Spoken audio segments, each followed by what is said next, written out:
Your liver does its most demanding work in the dark, in the quiet hours when you assume nothing is happening at all. Most people picture sleep as a time when the whole body simply switches off and rests. That is not what happens inside your liver. From roughly 10 o'clock at night onward, the organ that filters every drop of your blood, breaks down every single medication you swallow, and quietly decides whether the fat from your dinner gets tucked away into storage or burned off for fuel, shifts fully into its overnight repair mode. And the last thing you eat before you climb into bed either helps that repair happen the way it should, or it hands your liver a heavy load of work it simply cannot finish before the sun comes up. After the age of 60, this stops being a small detail and starts being one of the most important things you can understand about your own health. Right now, nearly 1 in 3 adults is walking around with extra fat quietly packed inside the liver, and the overwhelming majority of them feel completely fine. That is the cruel part of this whole story. A struggling liver does not hurt. There are no pain nerves inside the organ itself to sound an alarm and warn you that something has gone wrong. By the time the trouble finally shows up on an ordinary blood test, the damage has been building silently for years and sometimes for decades without a single symptom to give it away. I am Dr. William Lee, and I have spent years watching this quiet problem slowly turn into a serious one in people who never saw it coming. So tonight, I am going to give you the exact fruits to eat in the evening that genuinely help your liver clear that trapped fat away while you are asleep. Some of them you will absolutely expect to hear.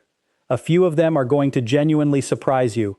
And one of them is a fruit that most people over the age of 60 have been specifically warned to stay far away from. And at the very end of all of this, I will hand you a simple bedtime recipe that puts the very best of these fruits together into one single glass that you can make in about 2 minutes flat. But before I tell you about the first fruit, I want to speak directly to the person watching this right now who is quietly afraid that they have left it far too late. You have not left it too late. I have watched people well into their 70s turn a fatty liver completely around, because the liver is one of the only organs in your entire body that can genuinely repair and regenerate itself, once you finally stop overloading it and start giving it what it actually needs in order to heal. That is the entire reason I do this work. I want you living longer, stronger, and healthier, well past the age that everyone around you insisted you should slow down, sit back, and give up. So I took everything I tell my own patients, the food, the timing, and the small daily habits that actually move the needle, and I put every bit of it into one simple plan. That plan has already helped thousands of people over the age of 60 get their energy back and get their numbers back where they truly belong. If you want it for yourself, the link is sitting right there on your screen, waiting patiently for you whenever you feel ready to reach for it. Now, let us talk about your liver. Here is what almost nobody bothers to explain to you inside a rushed 12-minute office visit. Your liver is the single busiest factory in your entire body, and the truly remarkable thing about it is that it runs the night shift. While you are asleep and you are not eating a thing, your liver quietly does all of the heavy lifting. It pulls stored fat out of its reserves and burns it for fuel. It packages up all the waste and the toxins so they can finally be cleared out of your system. And it repairs its own damaged cells from all the ordinary wear and tear of the long day you just lived through. This stretch of time has a name. We call it the fasting window. It is the period from your very last bite of food at night until your first bite the following morning, and it is the exact window when your liver is meant to empty its tank all the way down to the bottom. The real trouble comes from what we hand the liver right before that precious window even has a chance to open. When the last food of your entire day is a bowl of ice cream, a fistful of crackers, or a tall glass of sweet juice, you flood the liver with a wave of sugar and fat at the exact moment it was finally getting ready to start cleaning house. So instead of burning fat all night long the way it was beautifully designed to, it spends the entire night storing that fat away instead. Do that night after night, for years on end, and the fat slowly begins to build up inside the liver cells themselves. We call that a fatty liver, or, by its proper medical name, hepatic steatosis. which simply means fat sitting in a place where it does not belong at all. Left completely alone, that trapped fat begins to inflame the liver, and inflammation, given enough time, slowly hardens into scarring. And here is the part that almost nobody ever bothers to tell you, the part about timing. It is not only what you eat that matters here, it is when you eat it. A fatty liver almost never announces its own arrival. It moves through its stages very quietly, one after another. First, the fat quietly builds up. Then it begins to inflame. And that stage even carries its own name, steatohepatitis, which just means a fatty liver that has started to burn from the inside. Then, over the course of years, that low, smoldering fire slowly lays down scar tissue. And here is the hard truth you deserve to hear. Scar tissue does not come back. The window where you can still turn all of this completely around is the early window. And most people are sitting right in the middle of it at this very moment, without having the faintest idea. Your evening is your daily chance to actually use that window instead of wasting it entirely. Every single fruit I am about to give you does one of three specific jobs during that overnight window. It either delivers antioxidants that mop up the damage caused by processing all of that fat, and those are compounds that neutralize the rust-like stress happening deep inside your cells. Or it carries soluble fiber that feeds your gut bacteria and cuts down on the fat and toxins flowing up to your liver in the first place. Or it brings plant compounds that actually flip an internal switch inside the liver, turning it from storing fat back over to burning fat. And every one of them is low enough in sugar that you can safely eat it at night without spiking your insulin right before you climb into bed. Let me show you the very first one. The first fruit is the kiwi, and it honestly earns its place in the bedtime slot more than almost anything else on this entire list. Most people think of the kiwi as nothing more than a tart little green fruit that happens to carry a lot of vitamin C. It certainly has that. A single kiwi covers most of your entire day's worth of vitamin C, and that vitamin genuinely matters here, because your liver burns straight through its supply of antioxidants overnight as it works to process fat. But the real reason I tell my patients to eat kiwi specifically at night is because of what it does to your sleep. The kiwi is one of the very few foods that is naturally high in serotonin, the calming chemical your brain relies on to wind itself down. Researchers had people eat 2 kiwis about an hour before bed, and within just a few short weeks, those very same people were falling asleep faster and staying asleep for longer. That is not a small side note. Your liver does its most important repair work during deep sleep. So a fruit that deepens your sleep is quietly protecting your liver all through the night. If you sleep badly, your liver never actually gets its full shift in. On top of the sleep angle, kiwi also brings soluble fiber and a whole set of polyphenols, which are natural plant antioxidants that help to calm the low-grade inflammation driving liver fat. To use it, simply eat 1 or 2 whole kiwis about an hour before bed. Eat the skin if you can possibly manage it, because that is where much of the fiber and the antioxidant load actually lives. Give it a quick rinse and a rub, and the fuzz is genuinely easy to get past. Number 2 is blueberries, and this is the one carrying the strongest and most direct evidence for the liver itself. What makes a blueberry that deep, rich blue is a pigment called anthocyanin. That single pigment is one of the most powerful liver protective compounds we currently know of anywhere in food. In clinical trials, concentrated anthocyanins actually lowered the liver enzymes that signal liver stress. Those are markers called ALT and AST, and they climb whenever liver cells are inflamed and leaking. The anthocyanins in blueberries do 2 things at exactly the same time. They cool the inflammation happening inside the liver, and they also appear to slow down the liver's own machinery for making and storing brand new fat. If you skip this one because berries feel a little too much like a treat, you are walking straight past one of the cheapest pieces of liver insurance in the entire grocery store. Frozen works just as well as fresh does here, and frozen berries are often picked riper, which means the pigment content is even higher. Here is how to use them at night. A small handful, about half a cup, on their own, or stirred into a little plain yogurt. Keep the portion modest, because while the sugar in a blueberry is low and wrapped up in fiber, you do not want a giant bowl of them right before bed. Half a cup gives your liver the pigment it needs without much sugar at all. Third on the list is one that surprises almost everyone, because most people do not even realize it is a fruit: the avocado. Yes, botanically, the avocado truly is a fruit, and for your liver, it might just be the single most useful one on this entire list. Most people avoid it because they hear the word fat and immediately panic. That fear is quietly costing them. The fat inside an avocado is monounsaturated fat, the very same family as olive oil, and it is one of the most liver-friendly foods you can possibly eat. It actually helps to pull fat out of the liver rather than pack more of it in. The avocado also does something else that no other fruit here does nearly as well. It is rich in glutathione, which is the master antioxidant that your liver uses to detoxify absolutely everything that passes through it. Your liver makes its own glutathione, but that production falls off as we age, and a fatty liver burns through its supply fast. Eating a fruit that carries glutathione, along with the raw building blocks to make even more of it, is direct support for the exact system that cleans your blood overnight.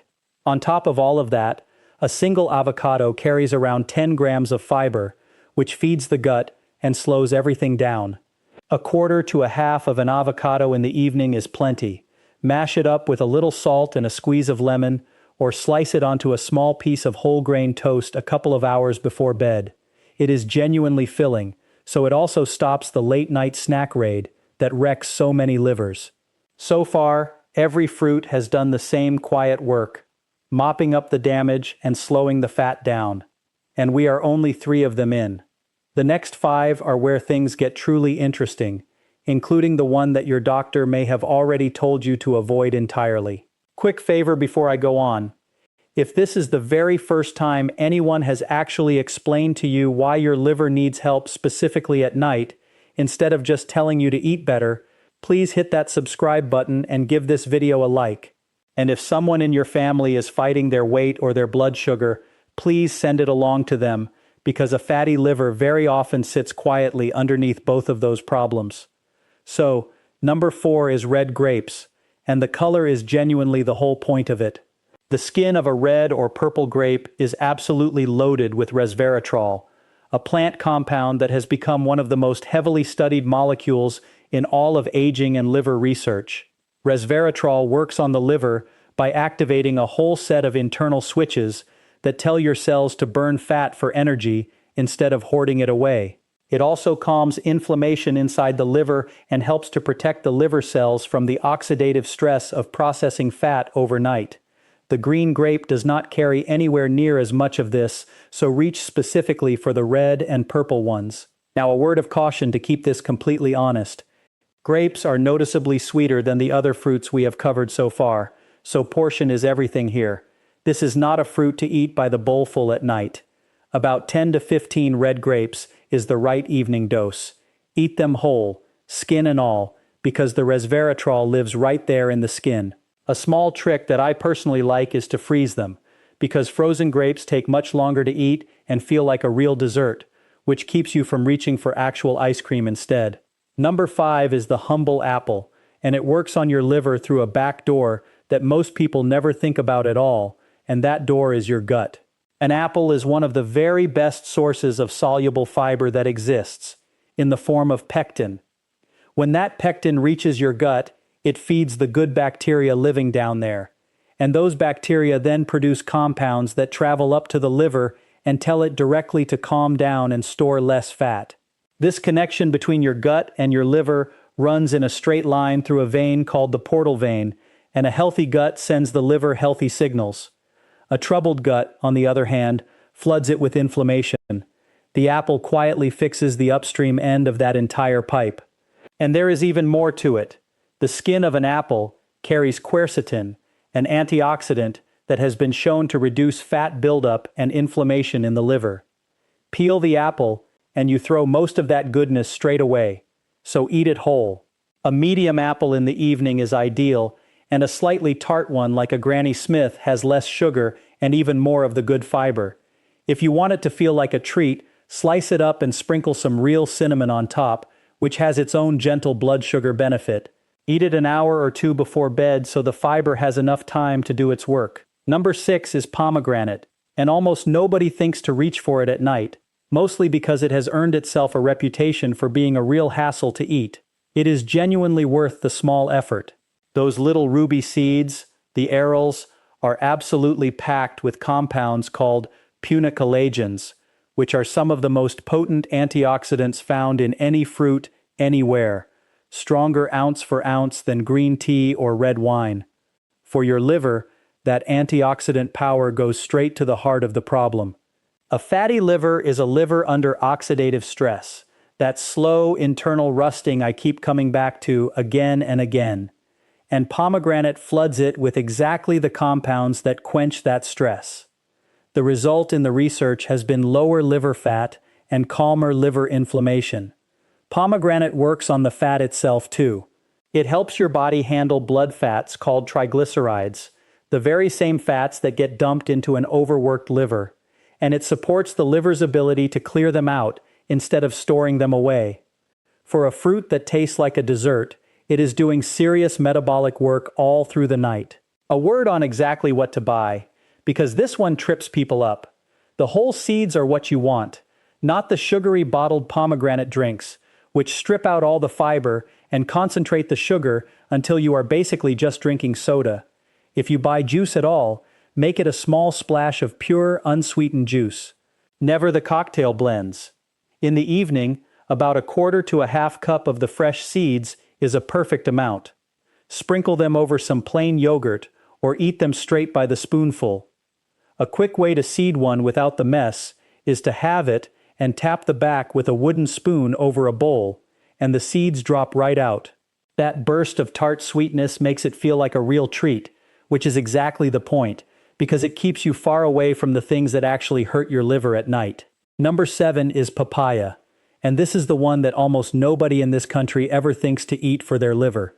Papaya carries a natural enzyme called papain, which helps your body break down protein and ease the entire digestive load, and it is packed with antioxidants like beta-carotene and vitamin C that the liver leans on heavily. In the parts of the world where papaya grows freely, the fruit and even its seeds have been used for liver support for many generations. And modern work is now starting to back up exactly why. The antioxidants in papaya help to defend liver cells against the kind of damage that drives fat accumulation and early scarring. It is also gentle and low in sugar, which makes it a smart fruit to eat at night. A struggling, sluggish digestion at bedtime puts even more strain on the liver, and papaya helps things keep moving along. Use about 1 cup of fresh papaya, cubed, in the evening. Squeeze a little lime over it, which lifts the flavor beautifully and adds even more vitamin C on top. If fresh papaya is hard to find near you, a ripe one keeps well, and it is genuinely worth asking your grocer to start stocking it. Number 8 is the surprise that I promised you, and it is grapefruit, the one single fruit that a lot of people over the age of 60 have been specifically told to stay far away from. Let me explain both sides of this carefully, because it is important. Grapefruit is one of the best fruits in the entire world for a fatty liver. It is rich in a compound called naringenin, the antioxidant that gives grapefruit its slightly bitter edge. And naringenin has been shown to push the liver toward burning fat and to reduce the fat stored inside the liver cells themselves. It also fights the inflammation that turns a simple fatty liver into a scarred one over time. Ounce for ounce, very few fruits do more for the exact organ we are talking about tonight. So why are people warned off it? Grapefruit contains compounds that block an enzyme in your gut called CYP3A4, the very enzyme that breaks down many common medications. With that enzyme blocked, certain drugs can build up to much higher levels than intended. This matters most with some cholesterol statins, certain blood pressure pills, and a handful of other medications. This is the one fruit on this whole list where I have to be completely direct with you. If you take any prescription medication at all, do not add grapefruit until you have asked your doctor or your pharmacist whether it is safe with your specific list. For many people, it is completely fine. For some people, it is not, and only your own medication list can truly answer that question for you. Before I give you the bonus recipe, I need to draw a clear line, exactly the way I would inside my own office. These fruits support a liver that is fatty or stressed. They are not a treatment for a liver that is already in real trouble. If you have yellowing of your skin or the whites of your eyes, that is jaundice, and it means you see a doctor promptly. The same goes for pain or swelling in the upper right side of your belly, dark urine, or unexplained swelling in your legs and abdomen. Those are not fruit problems. Those are see someone problems. And if you already carry a diagnosis of liver disease or hepatitis, fold these fruits in only with your doctor's blessing, especially the grapefruit. Food is the foundation. It is not the whole house. Let me tell you about someone I will call Patricia. She was 64, recently retired, and she came in feeling fine, just tired in a way she could not seem to shake. Her blood work told a very different story. Her ALT, that liver enzyme I mentioned, was up, and an ultrasound showed a moderately fatty liver. She was completely stunned. She barely drank, and she had always assumed that liver trouble was strictly a drinker's problem. We did not start with a prescription. We started with her evenings. Patricia had a habit of winding down with a bowl of cereal or a couple of cookies most nights, right before bed, right as her liver was meant to be starting its night shift. We swapped that out. Some nights it was kiwi and a few blueberries. Other nights, half an avocado on toast or apple slices with cinnamon. On the weekend, grapefruit, after her pharmacist confirmed it was safe with her pressure pill, and she added a 10-minute walk after dinner. 3 months later, her ALT had come down toward the normal range, and the heavy tiredness had lifted. Her liver was doing exactly what a liver does when you finally stop fighting it. None of this was a miracle. It was simply her giving the organ its night shift back. Now, the bonus I promised you, the simple bedtime recipe that puts the best of all these into one single glass. I call it the Bedtime Liver Tonic, and it takes just 2 minutes. Into a blender, put 1 whole kiwi, peeled or scrubbed. Add a small handful of blueberries, about 1/4 cup. Add 1/4 of an avocado for that glutathione and the healthy fat. Pour in about 1/2 cup of plain, unsweetened kefir or plain yogurt, which brings the probiotics for that gut-liver connection we just talked about, and a splash of water to loosen it all up. Finish with a small shake of real cinnamon. Blend it until smooth, and that is it. It is low in sugar and rich in the exact antioxidants and fiber your liver wants overnight, and it gives you something to reach for at night that is finally working for your liver instead of against it. Drink it about an hour before bed, in place of the snack that used to undo your whole night. Let me give you a couple of easy variations so that you do not get bored of it, because the one you actually keep doing is the one that truly works. On a night when you want it to feel more like a dessert, drop in a few red grapes or a spoonful of pomegranate seeds before you blend. If your stomach is sensitive at night, skip the kefir and just use plain water with a few of the blueberries and the avocado. And honestly, you do not even have to blend anything at all. A small bowl of kiwi and blueberries with a spoon of plain yogurt does most of the very same work. The tool here is not the blender. The tool is the swap, trading that late-night starch for the fruit. Notice that I left the grapefruit out of the blended recipe on purpose, because of the medication issue we covered. Keep the grapefruit separate, eaten entirely on its own, and only if your doctor or pharmacist has cleared it with your list. So here is exactly what to do tonight, in 5 simple steps. 1. Close your kitchen earlier. Try to make the last food of your night one of these fruits, instead of a starch or a sweet, so your liver starts its night shift empty. 2. Pick 1 fruit from tonight's list that is already sitting in your house right now and eat a small portion of it about an hour before bed. 3. If you want the full effect, make the Bedtime Liver Tonic, kiwi, blueberries, a little avocado, plain kefir, and a shake of cinnamon. 4. Add a 10-minute walk after dinner. It helps your muscles pull sugar out of your blood before it ever even reaches the liver. 5. If you take any prescription medication, write down one single question for your pharmacist this week. Is grapefruit safe with my list? That one question protects you and unlocks the best liver fruit there is. Now, eating the right fruit at night is only half of the picture. The other half is what you do first thing in the morning, because there are a few ordinary morning habits, things you might be doing every single day with the very best of intentions, that quietly feed a fatty liver and undo all the good work you did overnight. In my next video, I will walk you through the exact morning routine that protects your liver and the one common breakfast mistake that puts fat right back where you do not want it. I will see you there.